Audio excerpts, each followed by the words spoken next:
Nós queremos dar as mais cordiais boas-vindas a todos os nossos amigos que escolheram estar conosco essa noite para juntos adorarmos o nome do nosso Deus.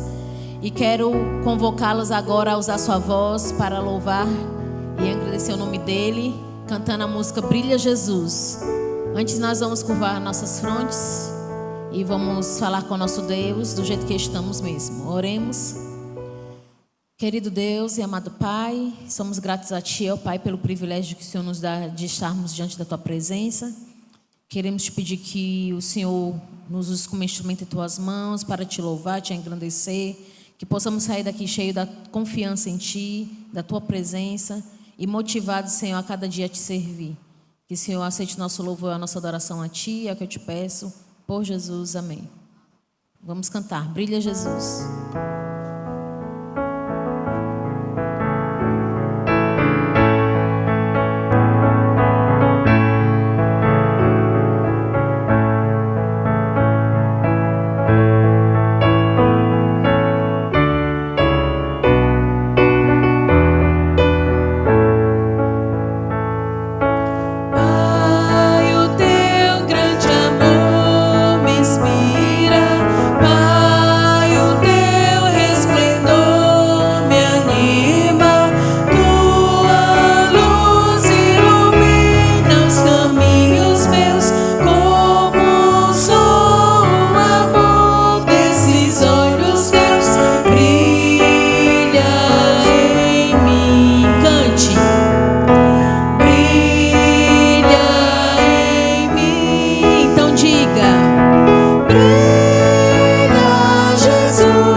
Cantar essa música com todo entusiasmo, com toda alegria. E você vai dizer ao Senhor que você veio aqui para louvá-lo, para engrandecê-lo e exaltá-lo. Vamos cantar juntos.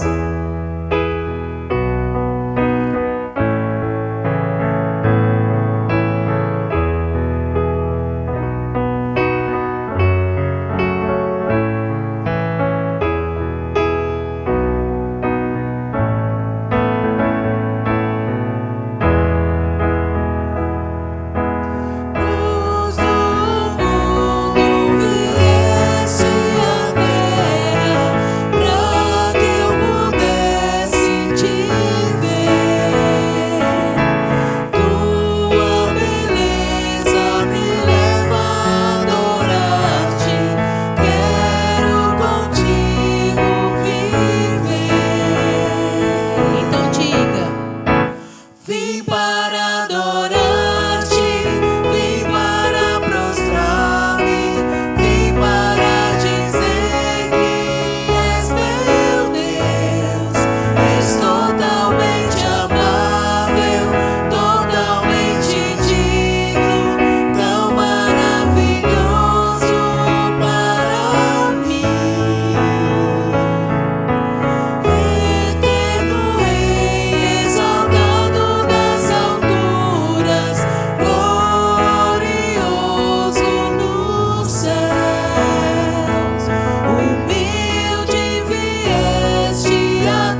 vez. Então cante. Vim para adorar-te, vim para prostrar-me, vim para dizer que és meu Deus. És totalmente amável, totalmente digno, tão maravilhoso para mim. Mais uma vez. Vim para adorar-te, vim para prostrar-me, vim para dizer que és meu Deus.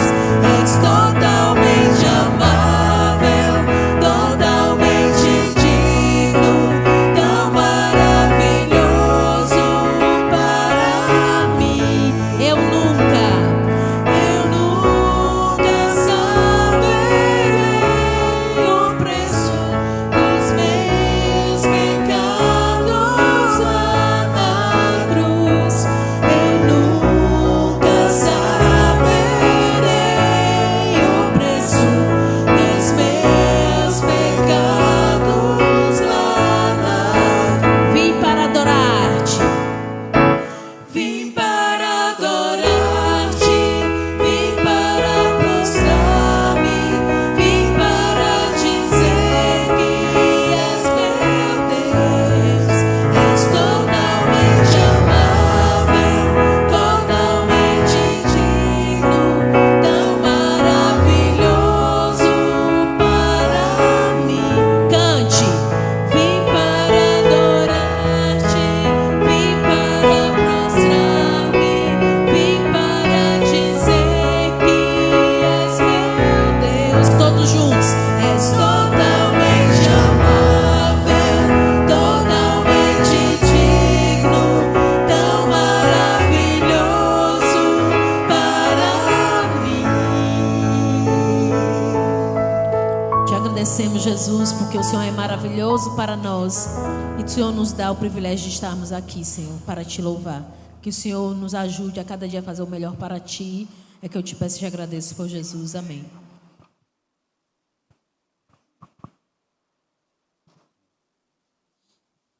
Neste momento agora, nós temos a oportunidade de ofertarmos e para a honra e glória do nosso Deus, também essa é uma forma de adoração e de louvor à pessoa dele que tanto nos dá todos os dias. Ao acordarmos, ao deitarmos, as bênçãos sempre estão acontecendo em nossas vidas.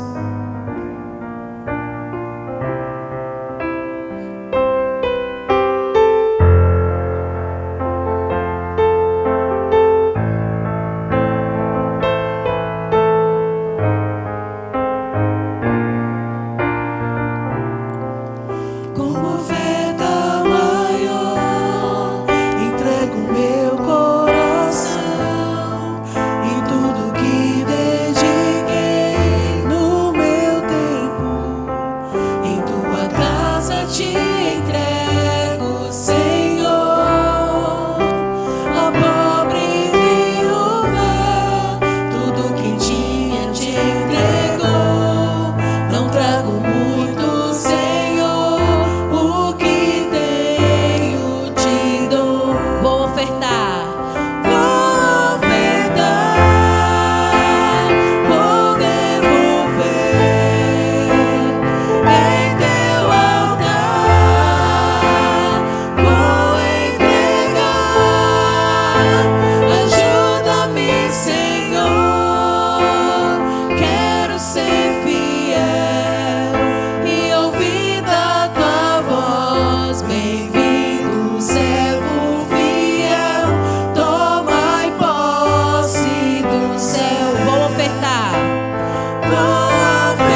Curvemos nossas frontes, Senhor Deus.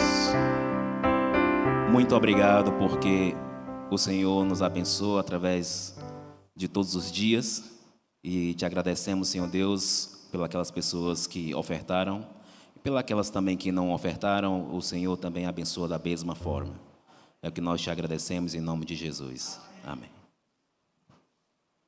Nesse momento nós vamos dar alguns minutinhos para você falar com Deus. Você vai abrir seu coração a Ele, fazer sua petição, agradecer a Deus pelas bênçãos que Ele tem derramado em sua vida. Vamos também continuar intercedendo pelo nosso irmão Neto, né? Que está hospitalizado ainda, mas que se for para a honra e glória do Teu nome, ele venha voltar para o seu lar com vida e com saúde. Nós vamos orar nesse momento e depois nós vamos cantar a música Alvo Mais Que a Neve 154.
Pai, aqui está o Teu povo. Se estamos aqui, Senhor, é porque sentimos a necessidade de Te buscar, de Te servir, Senhor. Sentimos o desejo de fazer a Tua vontade. Mas o Senhor sabe, Senhor, quão difícil é. O Senhor sabe, Senhor, que somos falhos, somos pecadores. Mas nós queremos Te servir, Senhor. Que o Senhor nos ajude a cada dia para que isso seja realidade em nossa vida, Senhor. Que o Senhor venha abençoar as famílias da Tua igreja, a liderança da Tua igreja, Senhor, para que possamos a cada dia fazer o Teu querer e a Tua vontade, levando a Tua palavra àqueles que não Te conhecem, àqueles que precisam de Ti. Tu sabes, Senhor, que muitos de nós viemos aqui com o coração triste por algum motivo, algum problema na família, de saúde, relacionamento, financeiro, Senhor. Mas que o Senhor cuide de cada um de nós, para que nós possamos ter a certeza que o Senhor está no controle de tudo, Senhor, e que tudo será resolvido de acordo com a sua santa e bendita vontade. Que o Senhor venha continuar conosco e que tudo que façamos nessa noite seja para honrar e glorificar a Ti. Também que o Senhor nos dê uma semana cheia de bênçãos, cheio da Tua presença, cheio de vitórias em Ti, Senhor. É que eu te peço e te agradeço por Jesus. Amém. Antes da pregação, vamos cantar o hino de número 154, Alvo Mais Que a Neve.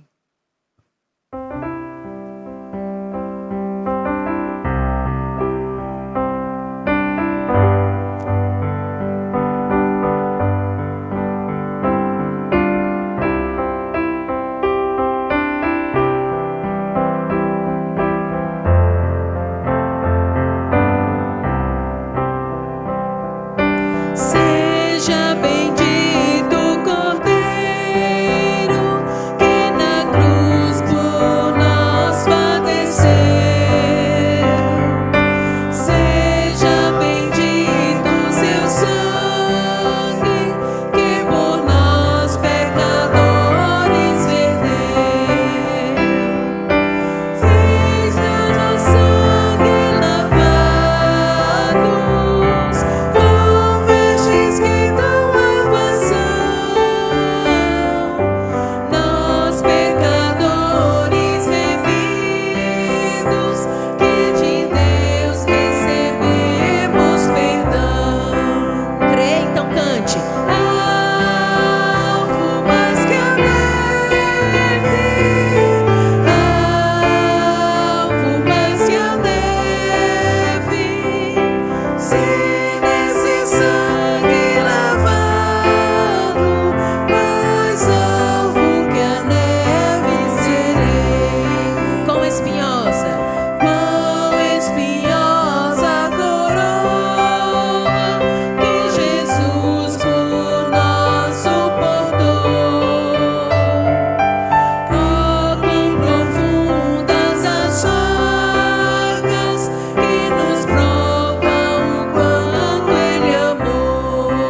Vamos orar? Senhor nosso Deus e nosso amado Pai, nós louvamos o Teu nome nessa noite. Estamos aqui reunidos para ouvir a voz do Senhor falando ao nosso coração. E rogamos pela Tua presença, Pai, sabendo que se o Senhor aqui estiver, esse é o melhor lugar do mundo para nós estarmos nessa noite. Que possamos sentir o Teu Espírito falando ao nosso coração, que possamos ouvir a Tua palavra e aplicá-la à nossa vida, e que o Senhor produza em nós quebrantamento, arrependimento, transformação, em nome de Jesus. Amém. E se Deus é por nós, boa noite a todos vocês. Que Deus nos dê uma noite de bênçãos aqui na casa dele, em nome de Jesus, tá bom? Nós hoje vamos dar continuidade à temática que nós começamos ontem. Falamos um pouquinho sobre a visão bíblica do discipulado. Ontem falamos sobre a Igreja dos Sonhos de Deus. E hoje nós vamos dar continuidade a esse tema. Não sei se o passador vai estar fácil aí, Danielzinho. Aqui? Então eu vou seguindo aqui, vocês vão passando aí depois, tá? Vou começar com vocês com um texto da Mensageira do Senhor, Ellen White, onde ela traz para a gente uma reflexão muito interessante sobre essa visão para a nossa vida, né? A gente vai falar um pouquinho sobre o discipulado bíblico hoje. Ela diz assim, o fruto que damos é a única prova da natureza da árvore perante o mundo. Isso é a demonstração do vosso discipulado, do nosso discipulado. O que é que ela está dizendo para a gente? Que o verdadeiro discipulado em Cristo Jesus, ele vai produzir na nossa vida frutificação, fruto. Não existe discipulado que não gere frutificação. Se eu de fato estou seguindo a Jesus, a minha vida vai estar frutificando. E ela diz que se nossas obras são de tal caráter como ramos da videira viva, nós vamos dar fartos cachos de precioso fruto. Então, apresentamos diante do mundo o próprio distintivo de Deus como seus filhos e filhas. Nós somos cartas vivas, conhecidas e lidas por todos os homens. Está falando aqui da obra de transformação que existe na nossa vida quando Jesus habita em nós e quando escolhemos seguir a Ele. Só para a gente passar um pouquinho mais aqui. Eu leio algumas passagens da palavra de Deus, falando ainda sobre esse tema, e a Bíblia vai dizer para a gente textos como esse, de João capítulo 13, versos 14 e 15, onde diz que eu lhes deixei o exemplo para que vocês façam como eu lhes fiz. A gente precisa aprender a seguir os passos de Jesus. Um outro texto que a Bíblia apresenta é esse aqui que diz, aquele que crê em mim também fará as obras que eu faço. Vá olhando que existe a ideia de seguirmos aquilo que Jesus ele faz. 1 João capítulo 2, verso 6, a Bíblia diz que aquele que permanece nele deve andar como ele andou. Eu lembro daquela música antiga, eu acho que era Padre Zezinho que cantava, né? Amar como Jesus amou, pensar como Jesus pensou. A ideia basicamente é essa, seguir os passos de Jesus. Nós sabemos que o caminho de Cristo teve desafios, teve sofrimentos, teve situações extremamente dolorosas, mas o caminho de Cristo é o único que traz vitória real para a nossa vida. Ele é aquele que realmente nos leva a uma vida maior do que a nossa experiência terrena. E Filipenses 2,5 diz, seja a atitude de vocês a mesma de Cristo Jesus. Cristo Jesus. Eu tenho certeza que teríamos um cristianismo mais vivo, uma igreja mais viva, se as pessoas estivessem vendo em nós um reflexo de Cristo, se estivéssemos refletindo para elas o caráter de Cristo. Vamos pensando um pouquinho mais, né? Então, o ID nos manda fazer discípulos. Em Mateus capítulo 28, verso 19, a Bíblia diz, portanto, ID, fazei discípulos de todas as nações, batizando-os em nome do Pai, do Filho e do Espírito Santo. Perceba que no processo de fazer discípulo, nesse processo de discipulado, a tarefa mais desafiadora está na vida daquele que escolhe discipular alguém para Jesus Cristo. Por quê? O discipulador precisa orar pelo discípulo, visitá-lo periodicamente, ter encontros relacionais, compartilhar experiências pessoais, auxiliar no seu amadurecimento, introduzi-lo na comunidade, para que ele crie laços afetivos. Existe uma pesquisa da igreja que foi constatado que quando uma pessoa se converte à igreja, ela é batizada, se ela não tiver pelo menos 6 amigos, 6 pessoas ali num vínculo familiar, geralmente essas pessoas acabam se afastando da igreja posteriormente. As pessoas precisam de comunidade, precisam de laços, precisam de vínculos. Quando ela se converte à igreja, quando ela se converte a Jesus Cristo e vem para a igreja, ela muitas vezes larga algumas experiências passadas, amizades passadas, e precisa então ser inseridas no novo ambiente de relacionamento para que ele possa se firmar na igreja de Deus. Nós somos seres relacionais, precisamos de acolhimento, precisamos de amizade, e isso precisa ser uma realidade na igreja também. Então, esse discipulador precisa agir com intencionalidade para levar a pessoa também a se envolver na missão.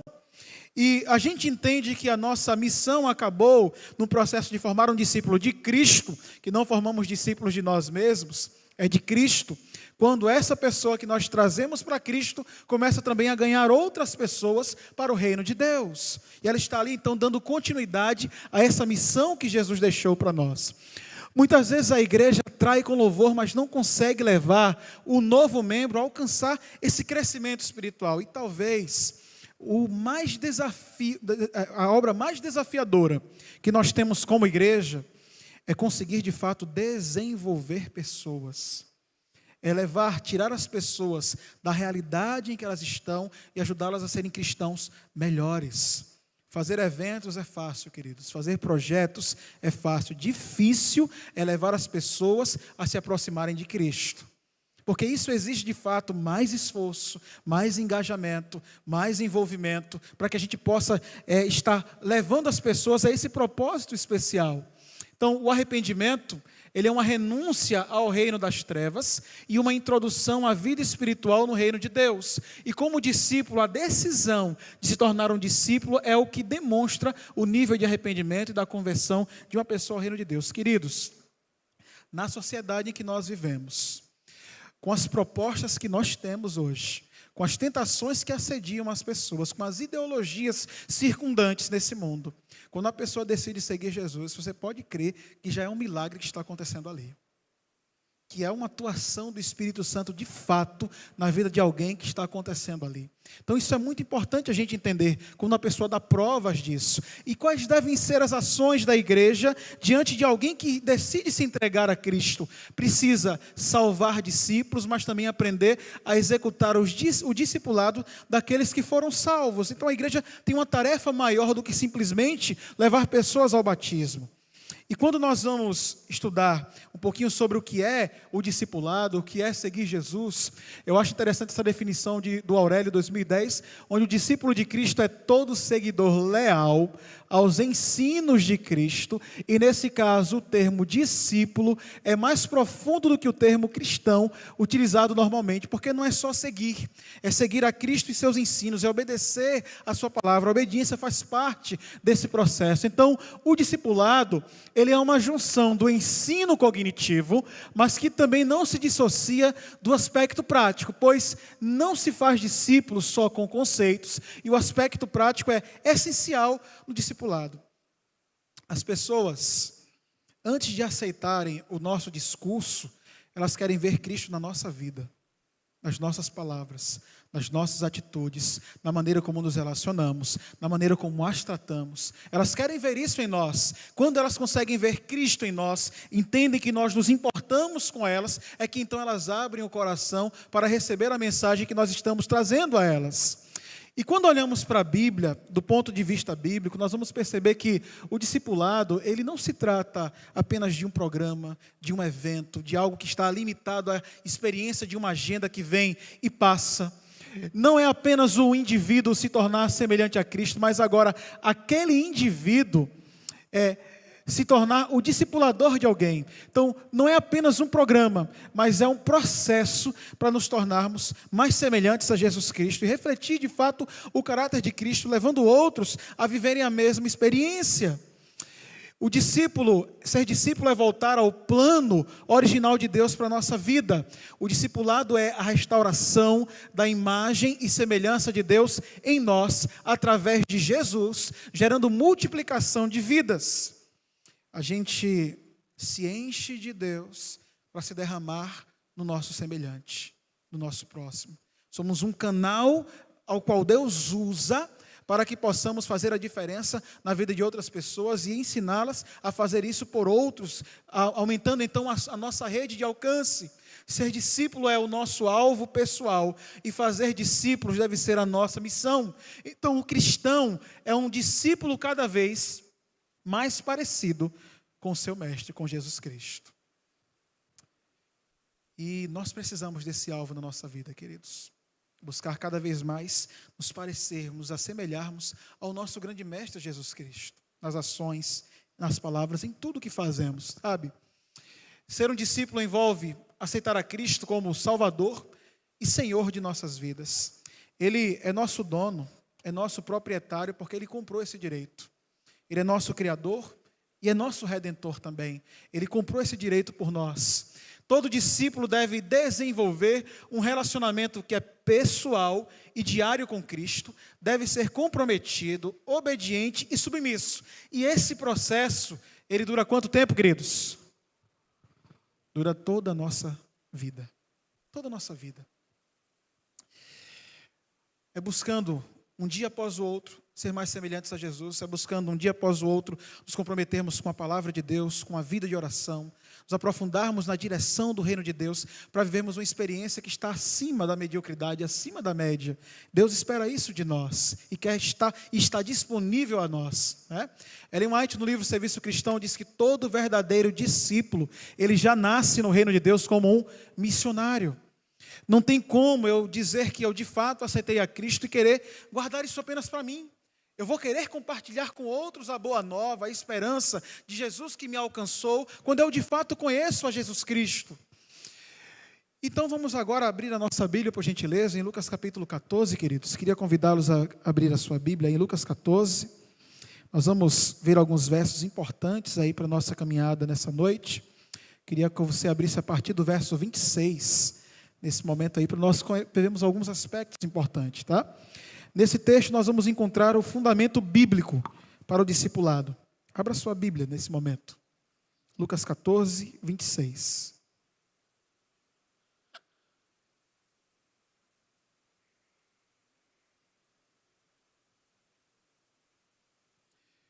Quem encontrou, diga amém. O que é que Jesus disse para a gente aí, queridos? Se alguém vem a mim e não aborrece a seu pai, e mãe, e mulher, e filhos, e irmãos, e irmãs, e ainda a sua própria vida, não pode ser o quê? Deus está dizendo que a gente tem que abandonar a família? É isso? Abandonar essas relações aí? Será que é essa a ideia de Deus? Existem pessoas mais importantes na sua vida do que essas pessoas?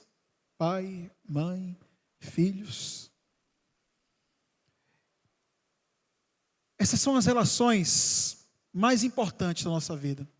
E o que Jesus está dizendo para nós é que se alguém não aborrecer essas pessoas, não é no sentido de odiar, porque isso é um semitismo, para dizer amar menos, não pode ser discípulo dele. Em outras palavras, Jesus disse que se esses relacionamentos em nossa vida forem mais importantes do que o nosso relacionamento com Deus, nós não podemos ser discípulos. Ele está dizendo que por mais que você ame seu pai, sua mãe, seus irmãos, seus filhos, o amor a Ele tem que estar acima disso. Ele tem que ser o primeiro amor. Tem que ser o que ocupa o lugar primaz na sua vida. Ele tem que ser o primeiro de fato. Por que isso acontece? Porque se ele não for o primeiro, todos os outros relacionamentos de fato estarão fadados a viver uma experiência de fracasso.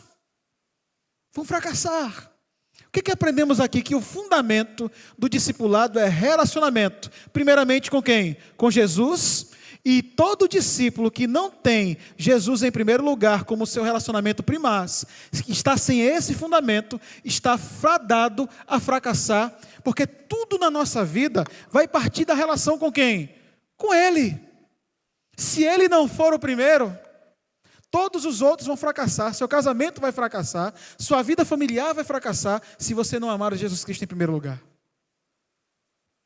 Quem é que nos torna maridos melhores, esposas melhores, filhos melhores, irmãos melhores? Quem é que nos torna pessoas melhores? Quem é que nos ajuda a mudar e enxergar os nossos defeitos, a reconhecer as nossas falhas? Como é que eu não estando me relacionando com Cristo, eu vou reconhecer de fato os meus erros? E eu vou ter a oportunidade de ser alguém melhor para abençoar a minha casa. Essa é a relação mais importante, a relação com Cristo. Então, o discípulo, queridos, ele não é o membro de uma sociedade, e por mais bonito que a gente vê de vez em quando aí uns vídeos, né, da turma do Fortaleza, do Ceará, na torcida ali, vibrando com os gols que acontecem, por mais bonito que seja aquilo, Jesus, ele não é apenas ser discípulo de Cristo, não é apenas ser o torcedor de um time. Ele é muito mais do que isso, não é apenas ser um membro de um clube, não é um afiliado de um partido político, que às vezes a gente está brigando aí profundamente por situações de política, vi famílias se separarem, igrejas se separarem por causa de política. E aqui a gente está vendo que Jesus é muito mais do que isso. O discípulo é alguém que tem um profundo relacionamento com o seu mestre. Isso vale muito mais. Isso vale muito mais. Qual é o propósito? Próximo verso aí, Lucas 14, 27. Nós vimos o fundamento. Agora nós vamos ver o propósito. Porque o fundamento é o que vai me ajudar a viver esse propósito. Qual é o propósito do discipulado? Lucas 14, 27. E qualquer que não tomar a sua cruz e não vier após mim, não pode ser o quê? Quem disse isso, queridos? Pastor Bruno foi? Quem foi que disse isso? Eu olho para o texto e eu não vejo promessas. Eu vejo desafios. A teologia da prosperidade vende a ideia de um evangelho, de um cristianismo sem cruz. Mas a Bíblia fala de um cristianismo com cruz. E a única coisa que pode nos ajudar a carregar a nossa cruz é ter Jesus em primeiro lugar aonde? Por isso que aquele é o fundamento. Sem ele a gente não consegue. E a gente precisa fazer isso aqui, ó. Tomar a nossa cruz para poder ser discípulos de Jesus. E embora a cruz hoje tenha um significado muito interessante, popular, uma conotação bonita, quando a gente diz assim que Jesus morreu por nós, nos dias de Cristo, ela representava vergonha, punição, humilhação, se submeter ao pior castigo que existia. Era um instrumento preferido dos romanos para punir aqueles que traíam a pátria, traíam o império. Então a cruz não era algo de quem as pessoas se orgulhassem, não era um título por qual alguém tinha a alegria de vou carregar uma cruz, vou pendurar uma cruz numa parede. Naquele tempo não era algo que alguém se orgulhasse. Então é um desafio que Jesus já fazia para os seus seguidores. Então o discipulado, queridos, é o caminho difícil. Ele não é o caminho fácil, mas ele é o melhor caminho.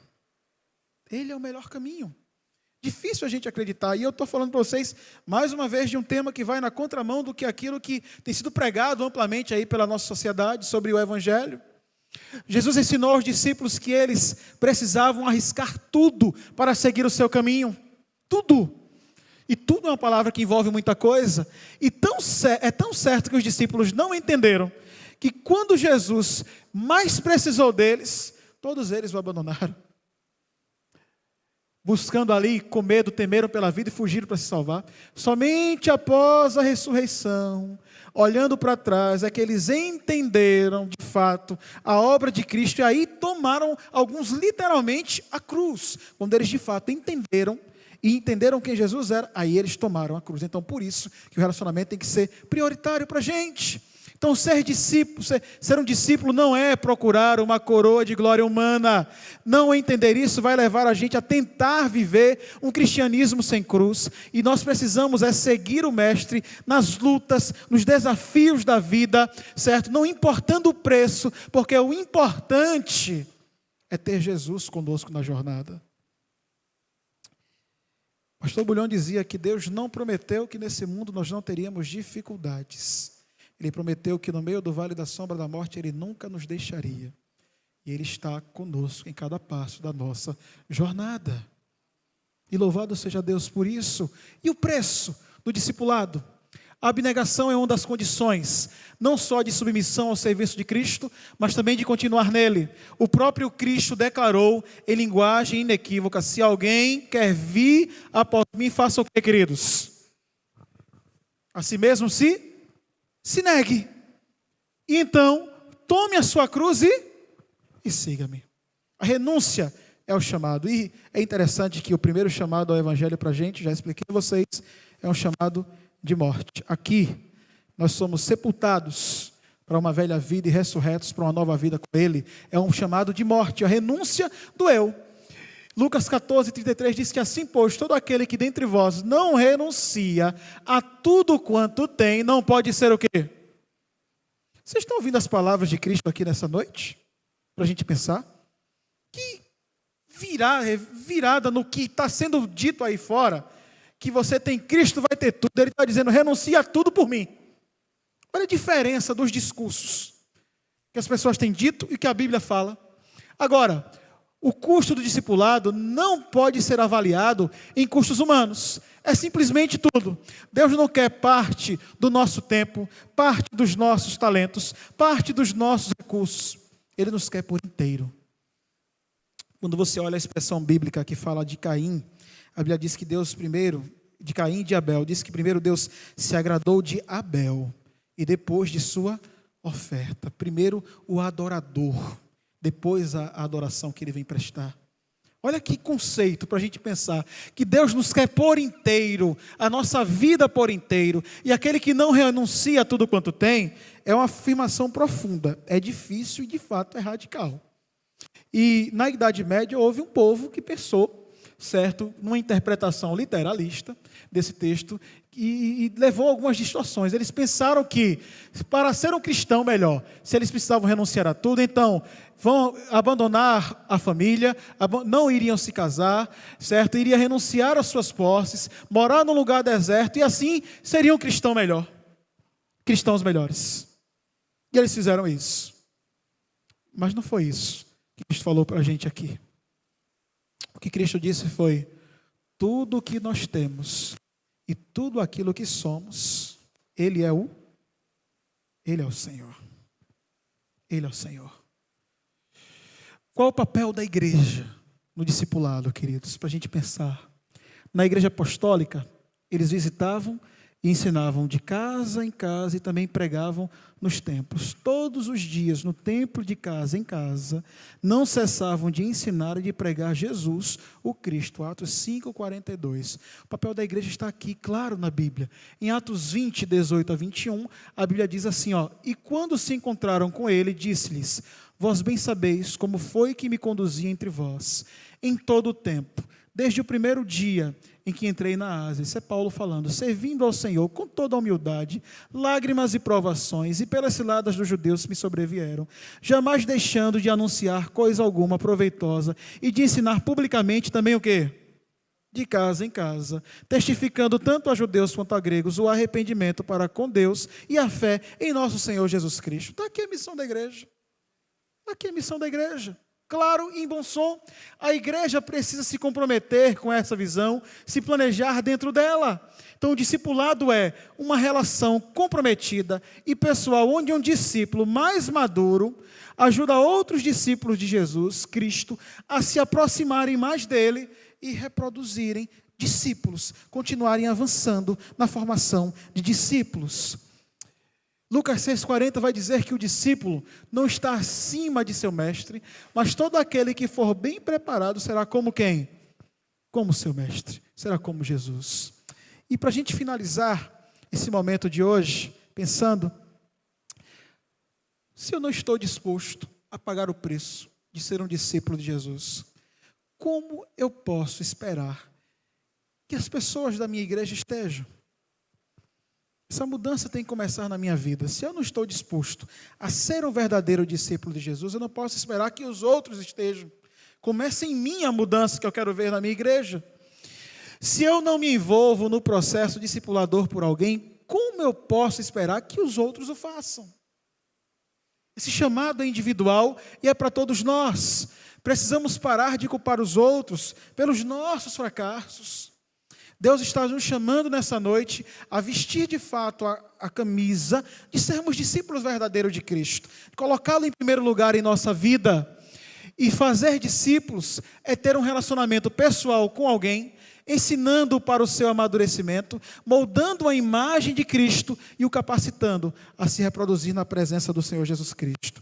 Deus está nos chamando a viver uma experiência genuína com o Evangelho, uma experiência genuína com Ele. Ele está nos chamando a fazer uma entrega da nossa vida e do nosso coração a Ele, nos chamando a viver mais do que apenas uma experiência de cristianismo sem compromisso, cristianismo sem envolvimento e engajamento na missão de Deus. Deus está nos chamando a usar os nossos dons, os nossos talentos, os nossos recursos para vivermos e apressarmos a volta de Jesus. Você tem o desejo de ver Jesus Cristo voltar? Você tem desejo de ser um discipulador de alguém para o reino de Deus? Que Deus abençoe sua vida. Nós vamos ter louvor agora no final. Nós vamos ter um louvor. E ao final do louvor nós vamos orar, pedindo a Deus que nos ajude a caminhar com Ele, a colocá-lo como o objeto primaz da nossa existência. Colocar o nosso relacionamento com Ele acima de qualquer outra relação que nós tenhamos. Para que Ele, habitando em nós, faça de nós a diferença que nós queremos ver nesse mundo e nessa igreja, para a honra e glória dEle. Que Deus nos abençoe.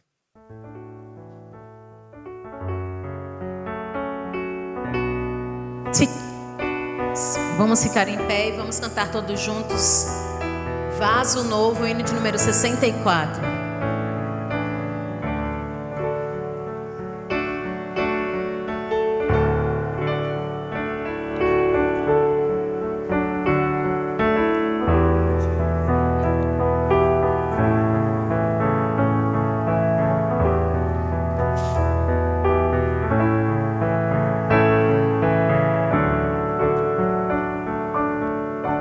Eu quero ser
nosso Deus e nosso Pai, nós rogamos, Senhor, pelo poder pela presença, pela graça do Espírito em nossa vida, Pai.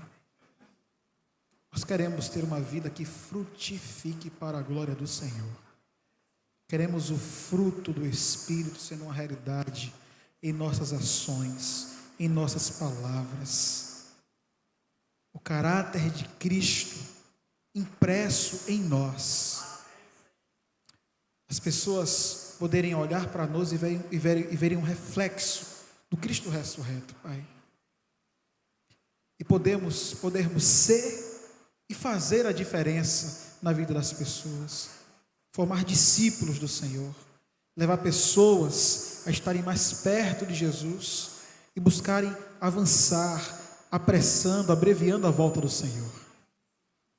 Nós rogamos pelo poder do Teu Espírito sobre esta igreja, sobre cada pessoa que está aqui nessa noite. O Senhor conhece as lutas, as dificuldades, os desafios, os temores que estão em nossos corações. E nessa noite nós rogamos para que o Senhor, que cuida de nós, que nos ama, que está conosco em nossas lutas, que o Senhor interceda por cada um de nós, nossas famílias, nossos sonhos, projetos, desafios pessoais. E que possamos, ó Deus, sair daqui nessa noite com um desejo no coração de colocar o Senhor como primeiro em nosso coração. Que o Senhor seja a nossa relação mais importante. E que a partir dela possamos ser uma bênção no lar, na igreja e na sociedade, Pai. Entregamos a nossa vida nas Tuas mãos. Nos dê uma semana de paz e bênçãos em nome de Jesus. Amém. E se Deus é por nós, Deus abençoe a todos vocês.